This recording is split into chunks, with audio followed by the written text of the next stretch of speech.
Ladies and gentlemen, we are back. Back for another episode of the Draxx Life podcast, where we'll chat about some of the weird and the wondrous. Let's get to the show.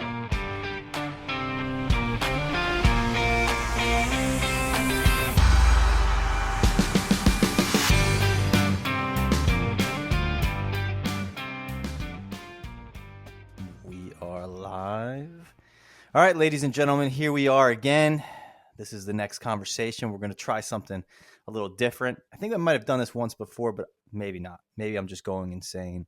So today, my good friend, Robert Avery, Bobby A to all of you folks, has suggested we watch an episode of Ancient Aliens. Now, for those of you who are friends of the program, you know with 100% certainty that this is Bobby A's favorite show ever, possibly. It's in the conversation for sure. Yeah. And he is like a student of this. This is like his grad school, right? This is he has learned the mysteries of the universe via this program. That's correct. So we're going to be watching an episode together. And for any of you folks who have Hulu, well, you can join us if you want. It'll probably make the experience a little bit more fun, more enjoyable. So we're going to watch from season 11. So on Hulu, I think they have almost every season. Is that correct, Rob? That's right. We'll get into this after the episode, but there's 18 seasons, folks. Like, there's a reason why there's 18 seasons of the show. It's season 11. It's on Hulu. The first 16, the newer ones are not available yet for streaming, but at least not to my knowledge. And yeah, so we're going to be watching episode season 11. So they've hit their stride at this point, ladies and gentlemen. There's a lot of water under the bridge. And we are going to watch episode 4. And the episode's entitled The New Evidence. Mm-hmm. And we're going to start this episode at about a minute 30 in. So if you want to join us in this oratory sensation that is the next conversation, feel free, go into your Hulu account, maybe do a little torrenting. Find season 11, episode 4 of Ancient Aliens. Tune it to 1 minute, 30 seconds. And when I say play, you hit play. You ready? I'm ready. And one more last note for anyone that is a big Ancient Aliens fan that knows that Action Bronson has a show on Vice where they get really high and eat food and watch Ancient Aliens.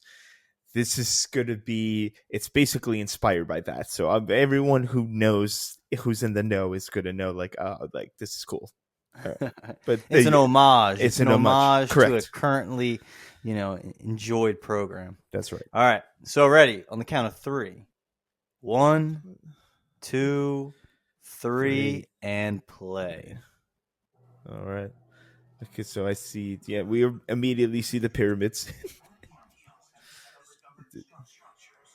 And I feel like every one of these is somehow going to touch on the pyramids, even if it's takes place in I don't know, the Netherlands. Somehow it's going to tie back to the pyramids.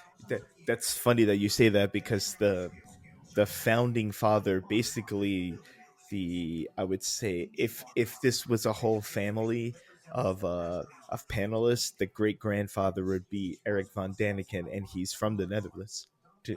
So it's a Dutch guy that started all this ancient astronaut theory stuff. Yes. Oh, interesting. Yeah. Right there, you just see it. Oh, cheers to the gods. Yeah. He's the godfather of this, what's happening right now. That is the Assyrians there. That's right. See, that's why it's good to have you, because you know all the the cultural references. Yeah, I mean, I know I've done a fair amount of reading on ancient history, so that's kind of cool. Yeah, you're gonna love this episode then. So look, even the Senate is acknowledging the existence of the show. People, it's amazing that it's being discussed on the Senate floor. Yeah, it's kind of, so I've been going to this church like a series with my dad, And it's kind of crazy because the guy, the preacher, he I feel like he's channeling Ancient Aliens with some of the things he says, and I'm like, I wish Robert was here because like you would be getting a little tingly with some of the stuff he's talking about. I'm like, this is like almost out of an episode of Ancient Aliens. Is it that good? Is he connecting? He's trying to connect the spiritual world to like the tangible. I think I know. I kind of can at least have some kind of an idea of Yeah, what is it. and it's like also kind of rekindling the supernatural Yeah. elements of like let's say Christianity. It's like a lot of these people. It's dude. There's a lot of supernatural stuff. We talk about Nephilim in one of our episodes. Mm-hmm. We've talked about some of these like very supernatural experiences that you see in the Bible, like seeing creatures, seeing flying entities, seeing what could almost be described as machines. And he kind of doesn't shy this particular pastor. He don't shy away from that kind of stuff, even though I think a lot of pastors do because they don't. It's going to scare someone away. Yeah, that's. But good. I'm like, yeah, man, give it to me. Just I'll listen. I've watched enough Ancient Aliens. I'm like, yeah. I hear what you're saying. This is not news to me. Yeah, that's good. That's good because that's what's lost a lot on the newer, like I would say, parishioners, which that's like the churchgoers, the avid churchgoers. It's you're believing in something that's supernatural. You have to realize that. So, I mean, exactly. So I'm glad that his sermons they're almost, it seems like that's a big element of his sermons. Yeah, I mean, it really is, and it's kind of like you're right. It's like you can't have your cake and eat it too. It's like unfortunately, it's like if you want to believe in this belief system, you can't like take some and leave the other. I mean, I guess you could. I mean, Right. it's everyone's free to do what they want. No, true. It'd be like a Hindu not believing in like thinking like the stories of like Shiva are just poetry or figments of someone's imaginations. But like, well, then how are you Hindu? Like, it kind of like defeats. Yeah, I see. It's like self-defeating in a way. Yeah. So, but what do you think about Stonehenge, Chris? Because I know you. I think you think we don't realize. Oh, there's Georgia. So if anyone knows, there's Giorgio, of course, with his customary ridiculous haircut. He like it's kind of like he's become. It's like who's the painter? Bob Ross. Like Bob Ross got a perm, and then when he became famous, he could never get rid of the perm. Like he hated it, but it was like this is what he was known for. I feel like that's kind of this guy too. Yeah, George, you're never gonna see Giorgio with all this hair reaching like it looks like someone reaching for the ceiling. You're never gonna reaching to the stars, man. His hair is trying to find he's trying to find the ancient alien. the secret truth of the universe is what it's trying to find. So, what do you think about Stonehenge, Crow? Because I know that we've had conversation like this, and you're saying that people they underestimate the power of man. How do you put a gigantic stone on top of two gigantic stones in the ancient world? How do you think that happened? I don't know, man. What's do we have an idea of like the date of when Stonehenge was put together? Like, have they that's knowledge that's out there, right? Yeah, definitely. Is it thousands of years? Stonehenge was I don't think it was that long ago. It was.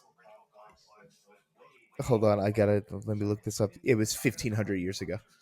So those of you who are not watching this with us, so right now we're bringing up Stonehenge because kind of we're talking about Stonehenge and mounds and like in this episode and like these stone structures that are kind of like monoliths. Basically. Yeah, people like they're around and people really don't know why they're there. Mm-hmm. And now there's another one in England which I didn't know about this one. Look at this one. We're seeing like what the hell is this? Yeah. Woodedge. Yeah. So, back to my original question. Sorry to cut you because there's fine. It's like, how do you think that was construction? I don't know, man. It's like when it comes to these types of shows, Well, again, here, put it this way. I kind of, I don't want to say I believe, but I could be convinced, or I lean towards the idea that human beings have been on the planet for far longer than like mainstream science believes. All Right. right. So like that's like Graham Hancock type stuff. Like there were advanced civilizations that go back maybe 100,000 years. Right. I think we believe human civilization was like, I don't know, 10,000 years old, 15,000 years old. Mm-hmm. It's not like it's less than 100. Like it's far less than 100. But I think like with Graham Hancock, he keeps talking about how they're starting to find all of these. I'm going to pause for 1 second. All right. Yeah, we can pause it. Pause. All Yeah. right. So I'm at a like 9, 8. What is it? 8:57, 9. So anyway, Yeah, so like 9. they, Yeah. so right, he's talking about like they're finding all of these ruins that they're able to date and that date back like 50,000 years, like a long, far, farther back than like humans, where like any mainstream scientist ever, or I should say archaeologist ever would say humans existed. Mm-hmm. So like my thinking is, dude, and you think you and I have talked about this, is like how many thousand, it didn't take that long for us to get to the point. Like think about it, in the last 2,000 years, we went from like, pretty much, I don't want to say not hunter gatherers, but like middle, like low tech to within 2,000 years, big tech, right? Like Yeah. we're flying in planes, we're traveling into like space and whatnot. And like if human beings existed on the planet for like 500,000, and we're, for all intents and purposes, like we haven't really evolved. Like our brain is probably the same brain that was in a human being as far back as we believe humans existed, like 10,000, 20,000, however long that number is amongst like mainstream archaeologists. Like we haven't evolved. So that means our capacity to think and reason and make tools and figure stuff out. Like why do we believe that other human beings with the same brain as ours were not potentially capable of like crazy technological feats? So like if you look at these monuments and things of that nature, like I kind of believe like, yeah, I think we underestimate human beings a lot. And like we look to space for answers that might actually just be like in our own history. It just might be that our own history is like far more complex and sophisticated than like we were taught to believe. Does that, I mean, I don't know. Does that answer your question? Yeah, I see what you're saying. And I would personally have a couple things to say to that, but I do understand it. It does make sense. And I think the foundational point is the human beings are capable of some pretty crazy shit. We just don't realize that in the past maybe we were as advanced as we are now. We just can't fathom it. Correct. So like this pastor I have, this pastor at my parents' church, like who, like I don't know how they hired this guy because he says some outlandish things, but like if you look at the Old Testament, they talk about like the Nephilim, right? The heroes. It's literally like translated in English to like the heroes of old or something like that. Like the mighty men of old are the heroes of old. So like humans mating with a celestial being, maybe a ancient astronaut, who knows, and who are capable of like great feats, and like how this population, like who knows what civilization existed at that time. Like we really have no idea. We do know that there was a cataclysm. So like if there was a massive cataclysm now, right, with all that we've created, right, let's say something like an asteroid hit, or massive amount of tectonic plate movement created all these volcanoes that erupted, or there was an ice age. Mm-hmm. Dude, everything we've created would not exist anymore. Like in a 1,000 years, like it would look as if the planet was back to hunter gatherer stage. You know what I mean? So like we know that it's very easy for things to get lost in time. So like it's very possible that like we had some crazy humans that were trapped. Maybe they were going to space, through some means, through technology that we don't really understand, harvesting something that we, maybe even a mineral or something that doesn't exist anymore. And then there was a massive issue, cataclysm, world war, something happened. Boom, society reboots, and then we got to figure, we got to reinvent the wheel from scratch. It's a good point. I think we are reaching in some kind of overall existential reset, but that's another topic. We can't get into that right now. That's not, because there is, I think you're right. I think we're nearing the end of a cycle, and we're seeing it with everything, like the weather, people's behavior, et cetera, et cetera. But so I'll leave you with this, and then we'll hit play again. But like Henry Chan, remember, he was telling me he read a book recently, and it was talking about epochs, like that there are these epochs, and then he's saying that, like, according to that book, I mean, take this all with a grain of salt, like the next cycle, like we're at the end or the beginning of a new cycle. I agree with that. Maybe good, maybe bad. You have no idea. All right. Well, but before we hit play, I want to correct myself. So you were Corvo was actually closer. Stonehenge was 1500 BC. So if you do the math, it's like 3,500, 4,000, 5,000 years from now.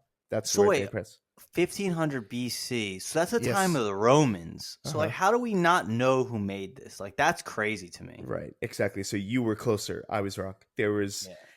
But that makes it even more. That makes the mystery even like a little more like appealing. I mean, Romans were, I think, that's crazy. All right, hitting play now.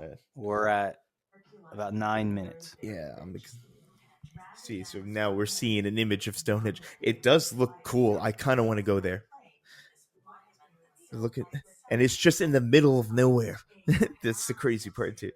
Now, tell me, because you know a lot about this stuff. Yeah. Is it also like, is there a celestial aspect to it? Like, like some of these ancient ruins that they find coordinate with like constellations or certain star shape, like stars, or do you know if Stonehenge is similar? Yeah, it's not the pattern after some kind of anything in the stars, but they think it's more of a timing device, like with the sun hits it in a certain way, so you know what season it is, and etc. Like, you know when to grow this certain crop or go. It's more of like a temporal device. That's what my understanding is. But how did they make something that magnificent? How did they get those goddamn fucking blocks up there? Yeah, you're looking at these are like stones that weigh like tons. I would imagine. Yeah, it's insane. And then there's other structures like that in England as well, as we're looking at. England's kind of a weird place because I think there's also a lot of like ghost sightings and like paranormal activities that happen in the UK. Mm-hmm. Like, I think they're known for like a large quantity of these types of events, which it makes you wonder about England. Like, maybe it's like, I don't know, it's geographically located in an area that is more open or prone to, like, I don't know, supernatural events. They do get into that so we watched that other episode before, and they do get into there's certain latitude lines when they connect together. They're almost portals. That was the second half of that episode. So you are onto something there. I don't know. I'm not sure that the science can back that at this point. You got to just believe in it. But this is crazy. You see, they think it was. They think it wasn't. Oh, that's what the hell. This is insane. You see, but that's why. So they're kind of answering the question you just posed. Like, what was the purpose of this? And classic Ancient Aliens, they're going to say, "Oh, it was some kind of landing strip for flying objects."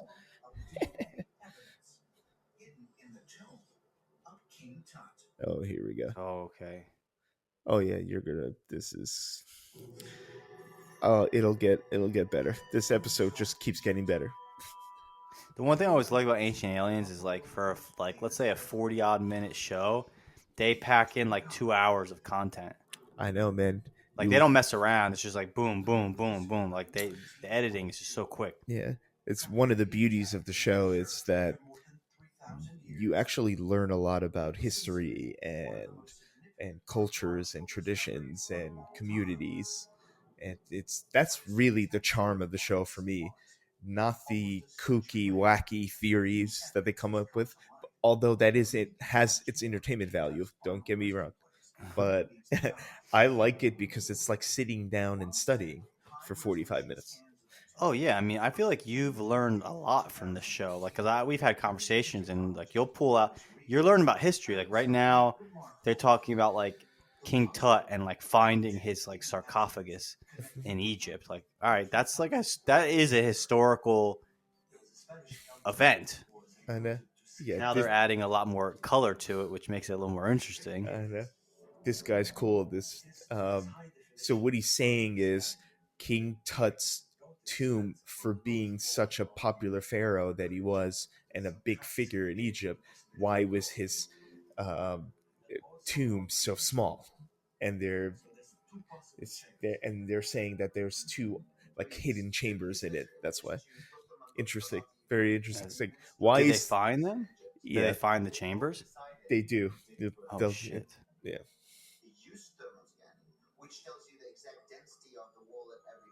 Right, because if you think about it, Corvo, like King Tut, he's the man in terms of Egyptian lore. He's one of the big guys, right? He's the one everyone knows in pop culture.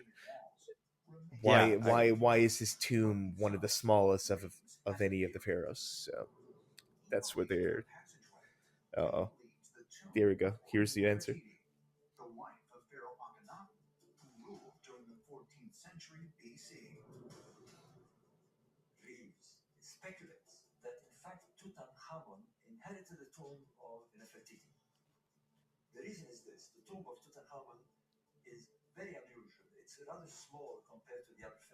There he goes. Yeah. Yeah, so what they're saying is there's another person next to him in the tomb that had some kind of spiritual celestial connection. Wait, there's someone else in the In Queen Nefertiti. Yeah, exactly. Like there's Van Damme again. He's the man.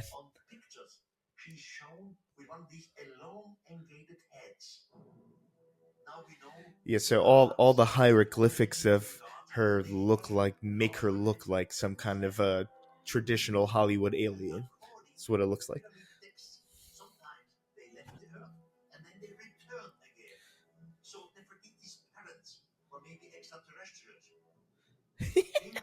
That's crazy. Yeah. What's insane is like if this stuff is ever true, it just would change. Like, just imagine if just one episode here was proven correct. How much it would change everything. It would change everything. Maybe that's why it can't be announced. Yeah, so right now they're investigating why all these elongated skulls are appearing in Egyptian art. Well, I mean, so historically, I know a lot of cultures practice head binding. Yes, yeah. And you got to wonder if maybe they were replicating That's what I was gonna something say. that they saw. It was some kind of like you said, homage or yeah. This is It's crazy. see the sun disc. See the artwork of the ancient world is so fascinating. Like, what were they? It's not random. Someone is not, just Georgia again. I'm sorry, everyone. I get distracted when I see Georgia. He can't. You I'm just about to like. Have you ever read his magazine? no, I should. Curious, yeah. Every time he's fucking appears, he's wearing some ridiculous fucking suit. It's see.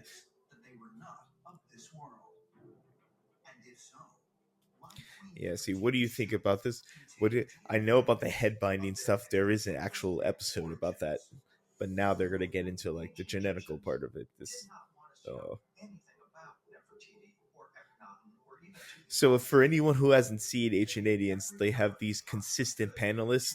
Some of them are actually doctoral professors from UCLA, USC, Iowa, Houston, from legitimate colleges. But then you got the characters, and they're almost as if there's characters from sitcoms like William Henry, David Childress, of course, Giorgio Tsoukalos.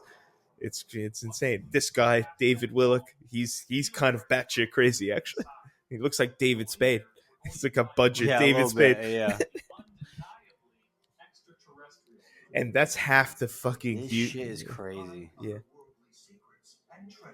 Yeah, Chris Corvo's actually like, this is. Yeah, I'm not even talking because I'm like, being blown. Yeah, I'm getting into. I'm telling you. I mean, it really is. I mean, it's because this would change the game. Yeah. Like, just imagine how you would view yourself and like human beings in like within the universe if any of these episodes were proven true. Right. It would, and that last, so before it cut to commercial, they're saying, you know how dragons are very prevalent in Eastern cultures. Yes, dragons did exist, but they were actually spaceships, and that's what they're saying. Interesting. Yeah. And it's like what we talked about in that first episode, where maybe these people from antiquity just didn't know how to properly describe what they were seeing, and they compared it to animals instead of comparing it to like machinery and like aerial vehicles and stuff like that. Yeah, I mean it makes sense because you're gonna use what do we use words for? We use words to describe, but we only can describe based off our experience. And like if you saw something that literally blew your mind, you're gonna just grasp at whatever words you can use. Like that's why in like the Old Testament, you'll hear like when they see creatures, they'll be like, "Oh, they had the eyes of sapphires," or like they had, claws as strong as iron, because these are like the best things they could use to describe what they were seeing. Yeah, it's just like a point of comparison. Exactly. Yeah. You listen to this, Corvo. This is good. So they're saying, for the people listening, they're saying that they found liquid mercury in a tomb, in multiple tombs all over the world. And it's sort of a tool to help propulsion, to help flight. Yeah, see, look at that. That guy's wearing a fucking space helmet. Don't tell me that's not a helmet. It's not an astronaut's helmet. Are you kidding me? What the heck? This is crazy. Yeah. Because you're right. I mean, it's like there's not. You look at it, you're like, this looks like a helmet. This looks like an astronaut's or a motorcycle helmet.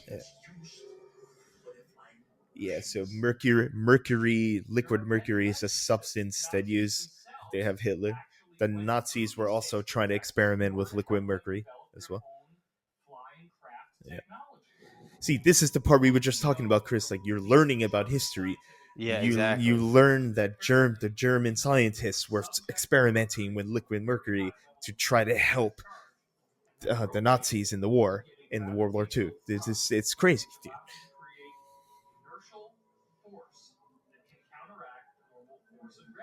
What the hell? So the idea that we have references to Mercury in a chamber of the feathered serpent.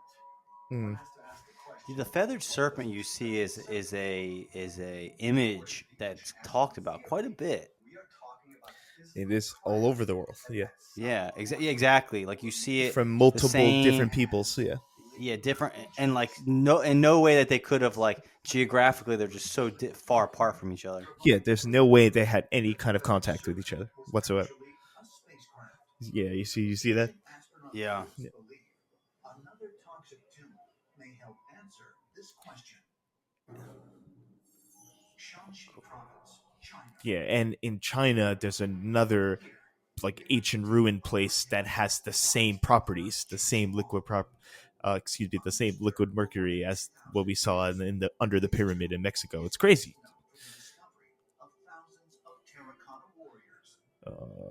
That's actually a cool monument right there. Has not yet been excavated due to high levels of mercury. If somebody were to ask me what is the most fantastic, see, like this guy, David Cheatham, he's legitimate.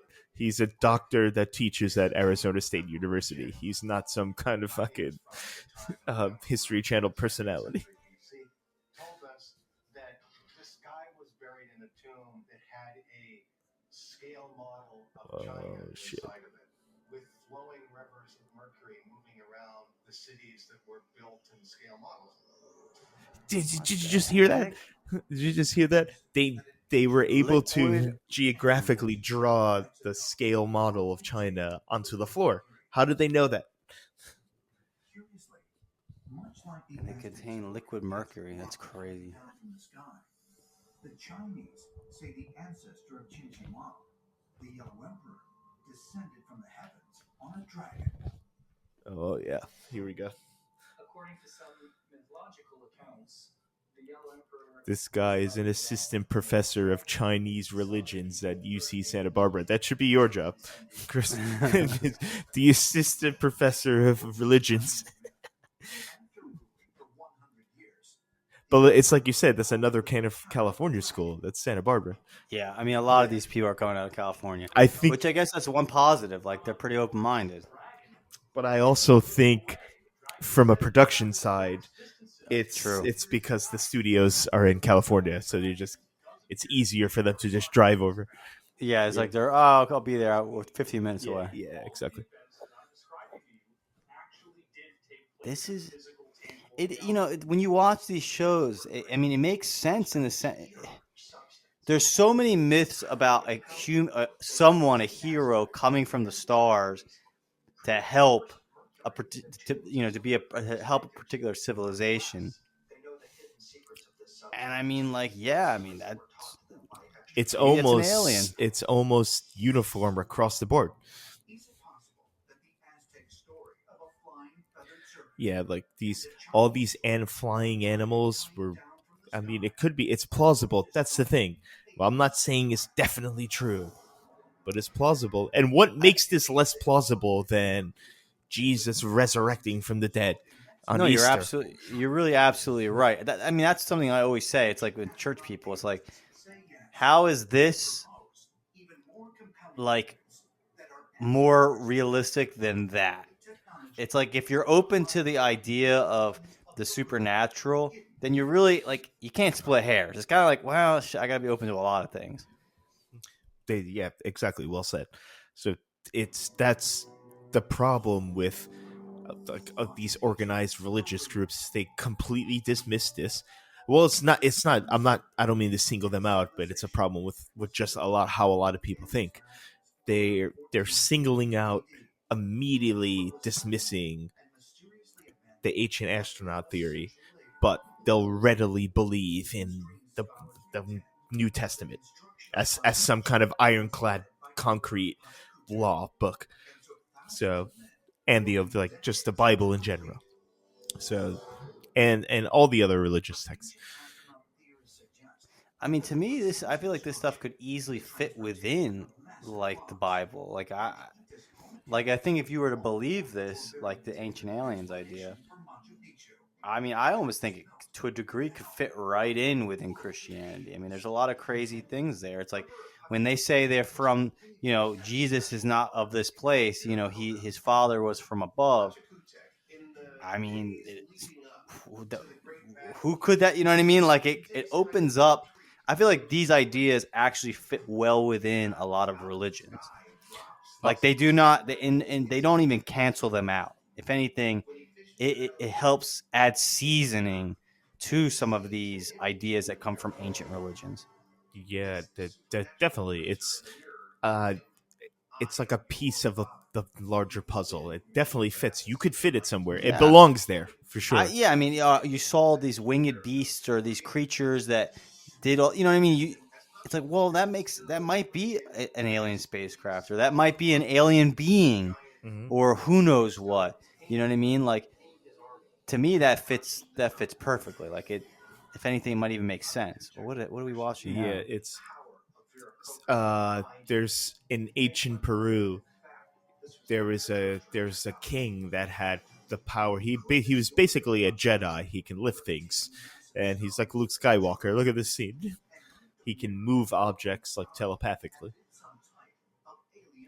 But they're saying it wasn't his supernatural power. It was some kind of technology that was given to him. So, which is also another question I want to pose to you. As a believer in the supernatural myself, are these otherworldly interdimensional powers, or are these technologies that we've lost over the time? Like, could he have been controlling those rocks using something? Did he have powers, or was he using some kind of machine to do this? Well, I mean, could both be true. It could be both. It could.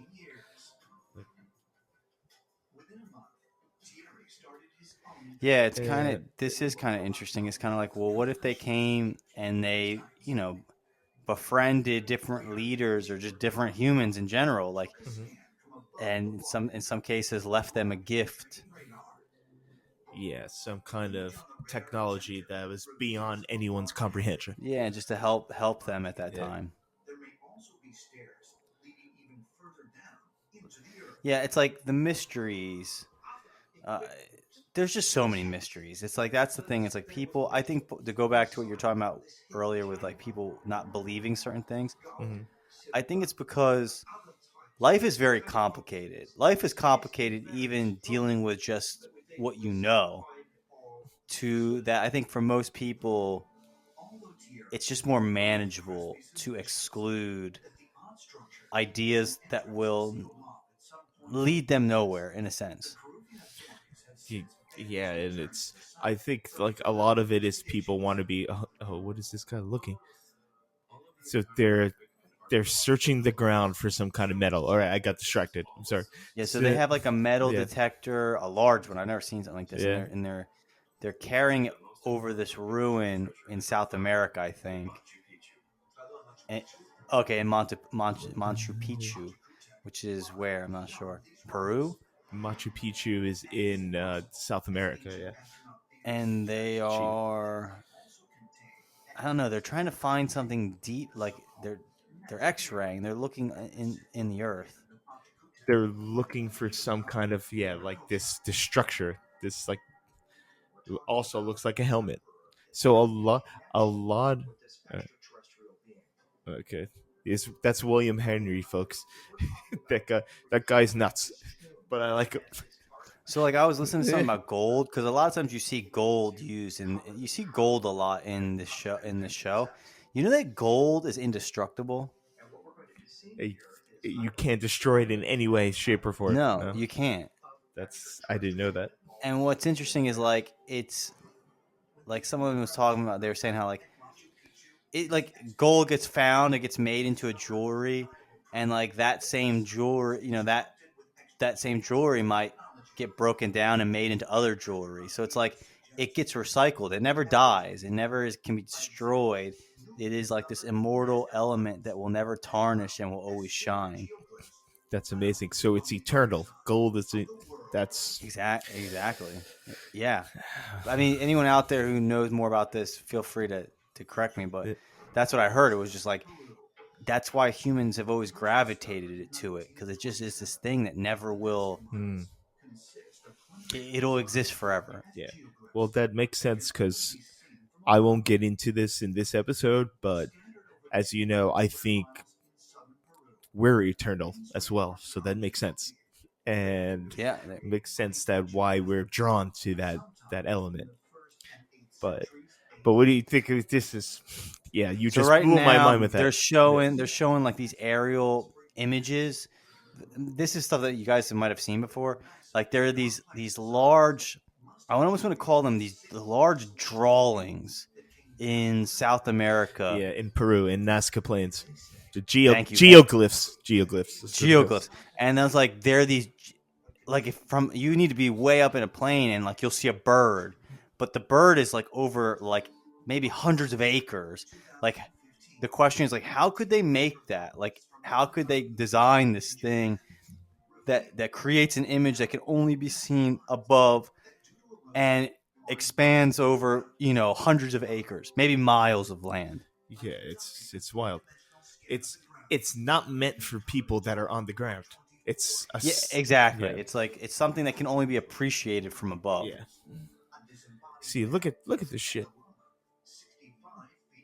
A 65-foot llama. There's an astronaut on the bottom left. And look when they were built, fucking Corvo. 200 BC. A hummingbird. How do you become an archaeologist? I don't know, man. It's a cool job. You go to school for it, but it's kind of like, what are you actually learning? I don't know. Like, I would imagine history has to be a major component of it. Oh, it has to be a big time component. See, like this guy is just he's just a fan. See, look, this is what I'm talking about. They made a spaceman.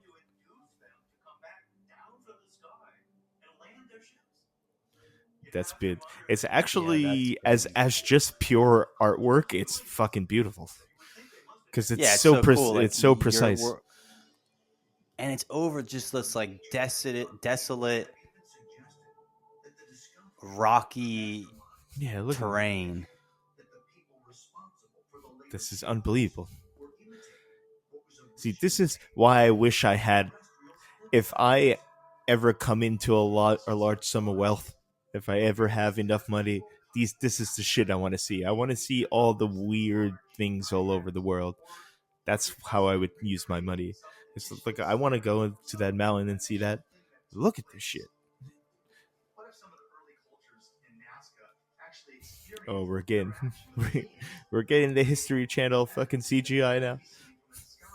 Yeah, I love when they do these these little animations. Yeah. Yeah, he said his name is Jason Martell. He's a consistent panelist too. He said exactly what you said. He's like, there's no way you could know what this even is if you weren't flying over it. Kazakhstan. See, there's other ones in Kazakhstan too. A perfect circle. So part of this, I mean, I think you could, and I think this is probably like the standard argument against this, is just that a lot of these cultures had like sky gods and they had gods, and it's like, if you think you're building something for the gods, then yeah, you might build something that only can be seen and appreciated from above. Yeah.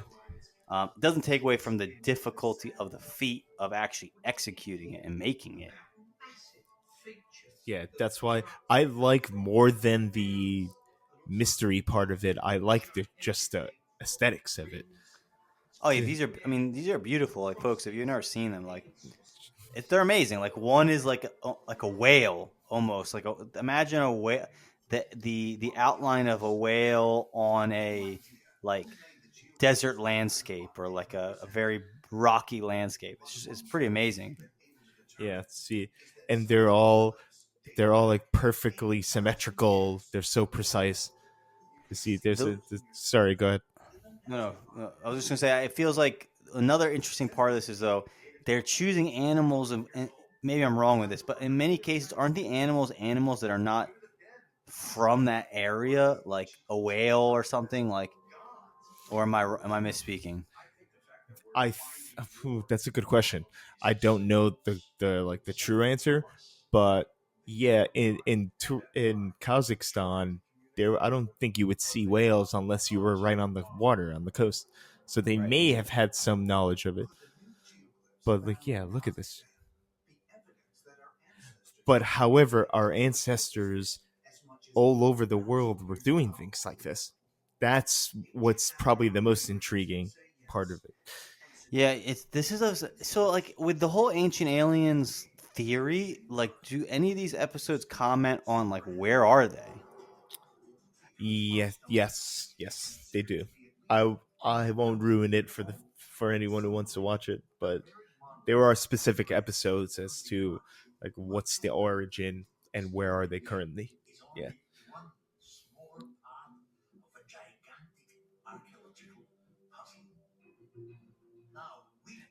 Basically, for short, not to ruin anything, but they're here. They're still here. It's the answer to your question. On the planet with us? They're around. They're around. Shit. They can come here if they want to, but they're not here all the time. Okay, so really that this let's call it a conversation between one species to another. You're saying like, or at least some of these episodes, like that dialogue never ended. No, it's still ongoing. There's someone on planet Earth right now who's in community. I don't know if it's a couple people, if it's one person, if it's like a small council of people. Who knows? But they're in communication with people on planet Earth because they're mostly interdimensional. They've figured out how to go through like warp speed and wormholes and all that. It's like there's if anyone watches it's basically the X-Files. The X-Files is real. It's like the X-Files is real. It's fucking real. It's like X-Files minus. Yeah, this is better than the X-Files. Yes. Yeah, see, how do you think that got there, man? Look at this fucking ash. These fucking rocks. And also, I went to when we were at the fucking Natural History Museum, you have pieces, there's things on Earth that are older than Earth. And I touched it. It's wild. I mean, that is kind of crazy to think about. I don't even think I appreciated it when we were doing it. Yeah, that was fucking really good. Scientists, new human ancestor. Yep. And imagine the shit. I know we've talked about this before. Like imagine the shit that's at the bottom of the ocean that we just can't get to, and we've never been able to get to. Just don't know. Remember, it's like every culture has a flood story, and who knows what was lost in that flood. Yeah, man.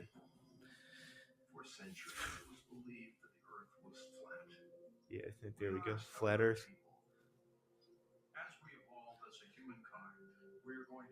See, this guy is he's famous too. George Norrie. He has a radio show that he's had for like probably like 40 years, discussing things about this. The ninth planet on CNN. And that we've been visited and we continue to be visited with the technology that has been and is being developed at the moment. Ultimately, you know, Giorgio now is just a full-on producer of the show. I think he pays money to make sure this show keeps going. Yeah, I mean he keeps it going. It astounds me that this show's been on for so many years. 18 seasons.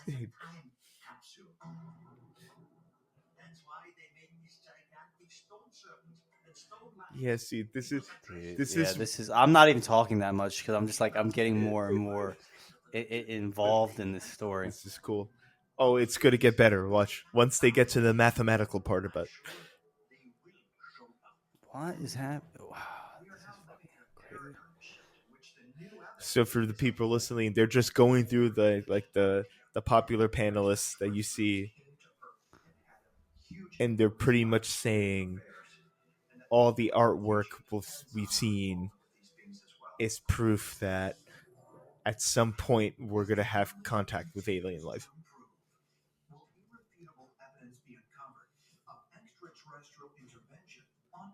Yeah.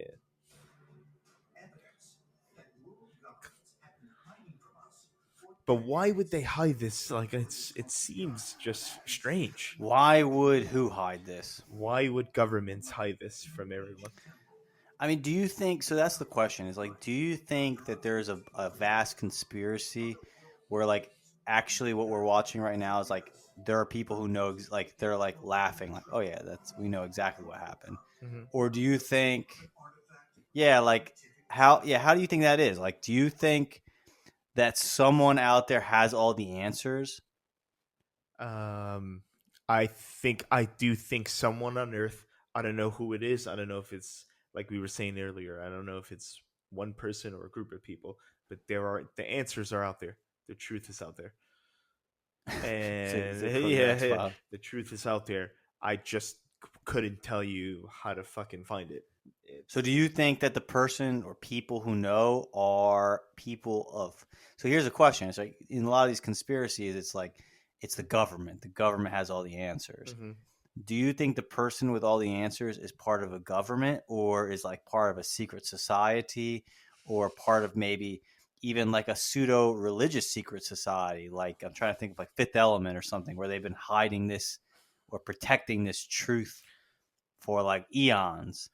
Like some kind of almost like if you ever saw Indiana Jones and the Last Crusade. Did you see that movie? Of course. Yeah. Okay, that's my favorite movie.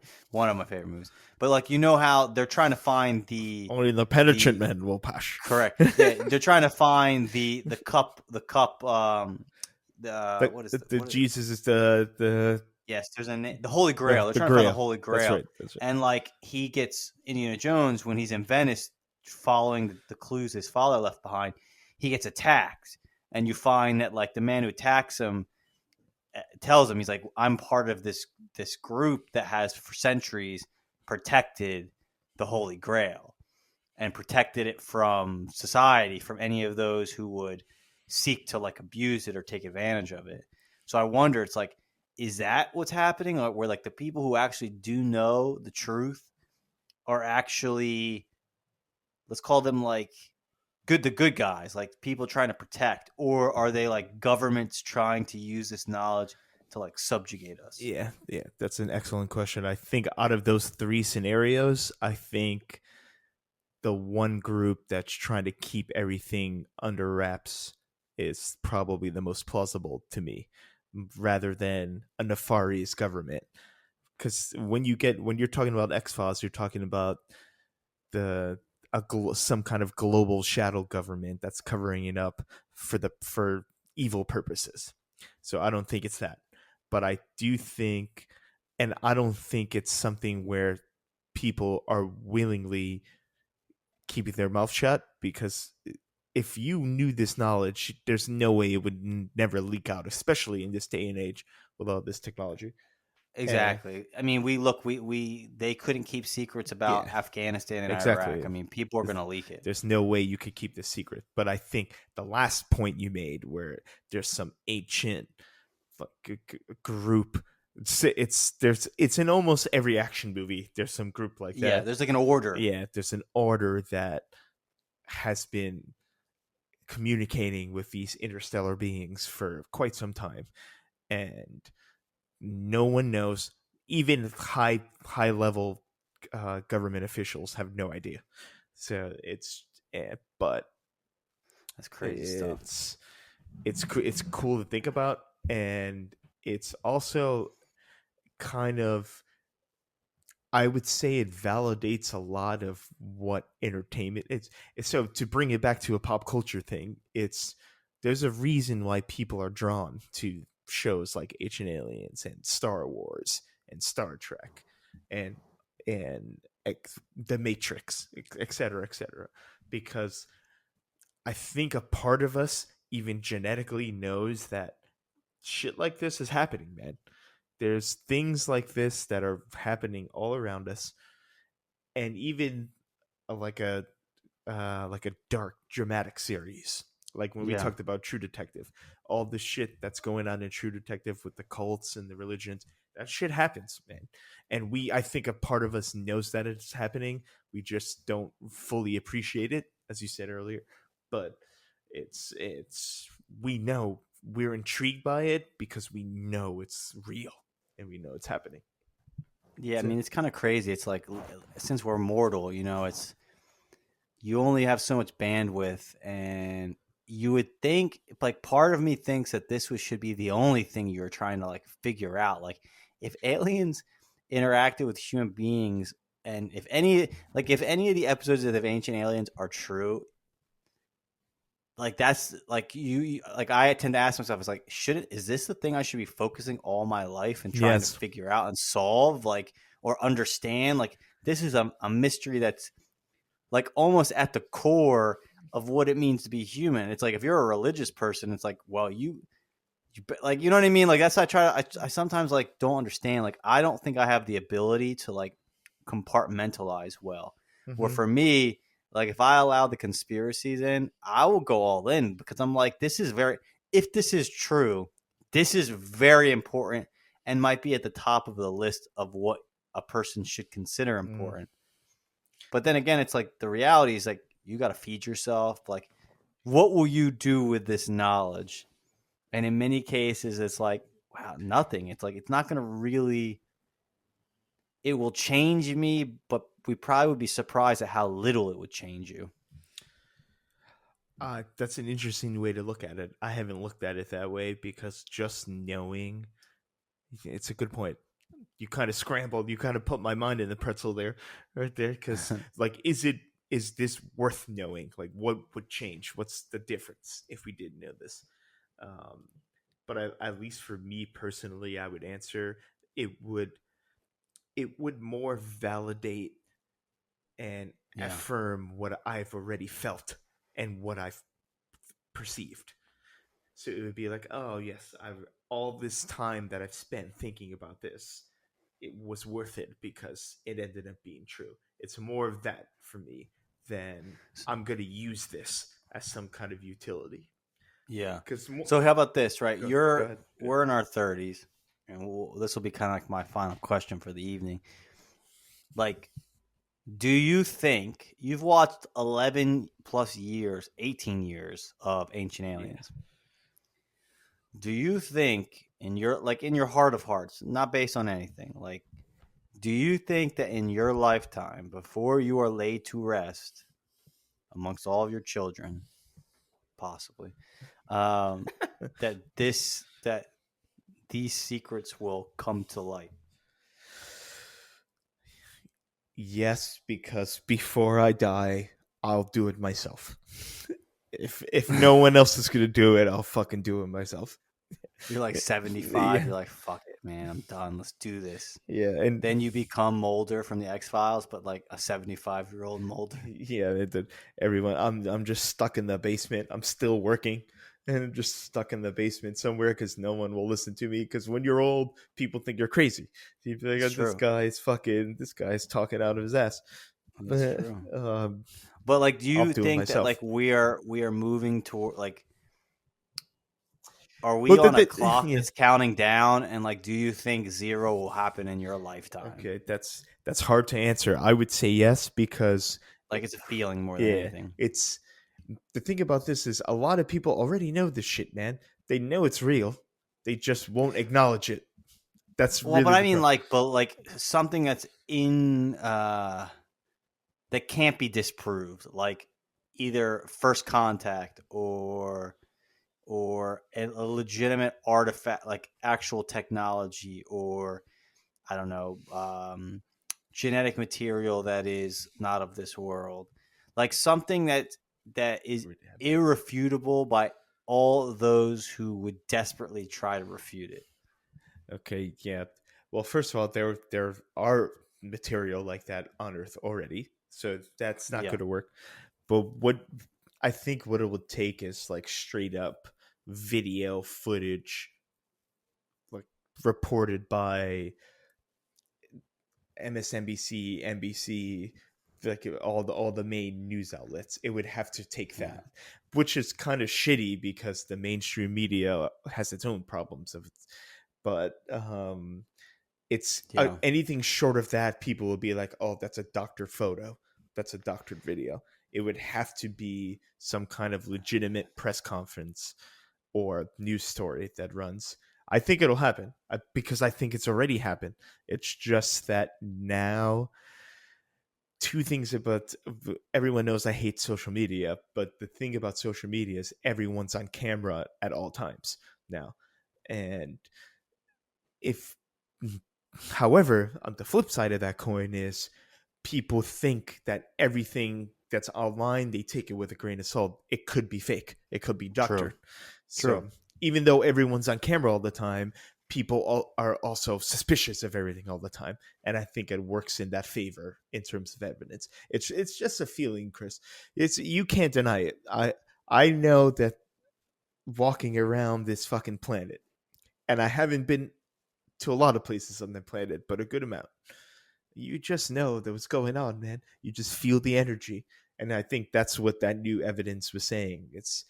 They're not telling you A, B, C, this is what's happening. It's just like, how did this happen? It's more of like exploring and questioning. It's not demanding and lecturing people. This is what's going on. Yeah. You see what I'm saying? Yeah. Yeah, it's interesting. It'll be interesting too. It's like, if we came into contact, right? Because like most times we're trying to figure out like, what is our purpose? Where did we come from? And the interesting thing with that question is, let's say we met a species that seeded us or created us. But then the question is like, who created you, or where did you come from? What is your origin story? And it's like, I think it would be interesting to come into contact with, let's call them ancient aliens.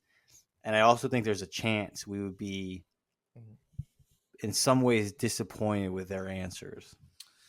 But that's a question for another day. Yeah, I think we would be, actually. I think we're thinking it's going to be some elaborate, mind-blowing answer, but I think you might be right. It might be more simple type of thing.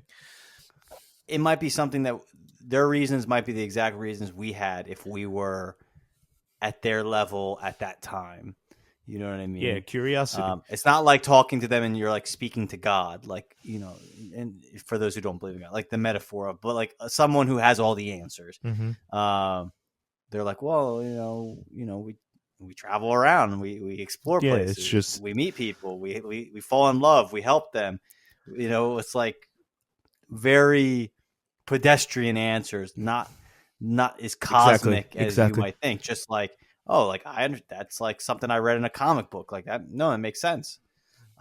Maybe Nefertiti fell in love with literally a human man and like didn't want to leave him, and they had kids or whatever. You know what I mean? Like that would be very interesting to just see that. Oh no, like you kind of are not. You're not us, but you are motivated in similar ways. Yeah, we're of love and anger, kindness, all of these types of emotions. I think ultimately that's a very good shout. That we're when it like you said, when in my belief, when we do find out this and we do interact at some point in human existence, we're going to find out that we're way, way closer in behavior, in intellect, in passions, in drive, in all these emotional feelings. Physically, we may not be the same, but spiritually and emotionally, we're going to be almost identical, I would say. Well, and also remember, it's like with a lot of these ancient alien stories, there's interbreeding. Yeah. Oh, yeah.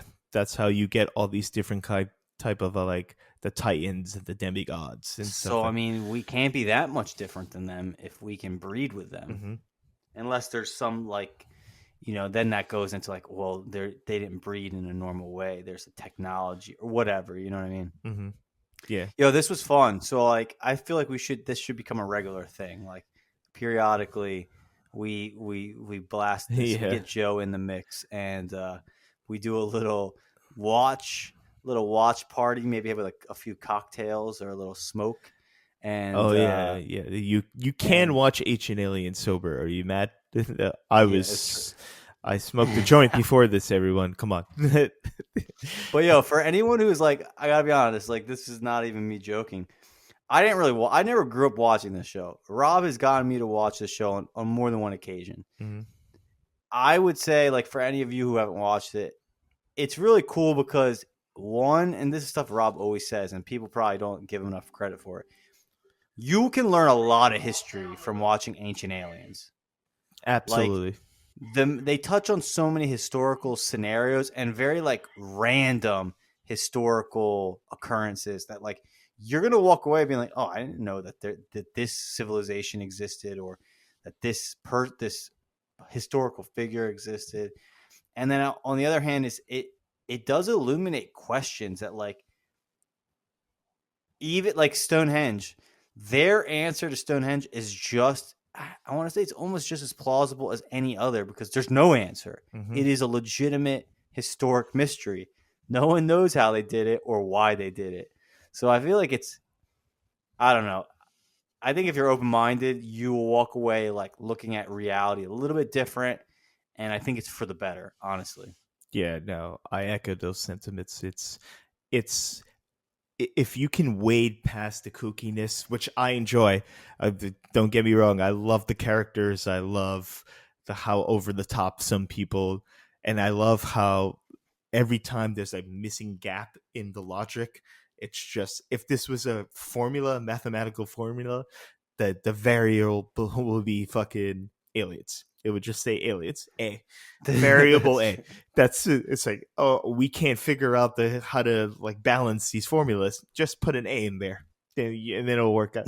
So that's true. That's a good point. Yeah. That's a good point. So I love that part. That's the entertaining aspect of the show. But to your point, I've learned so much about ancient cultures, antiquity, people, like historical figures, civilization, traditions, like ancient rituals. I've learned so much about that just by watching the show. There's 18 seasons and they're like 15 to 20 episodes each. There's a lot of fucking episodes, man. Yeah, there's a huge amount of content.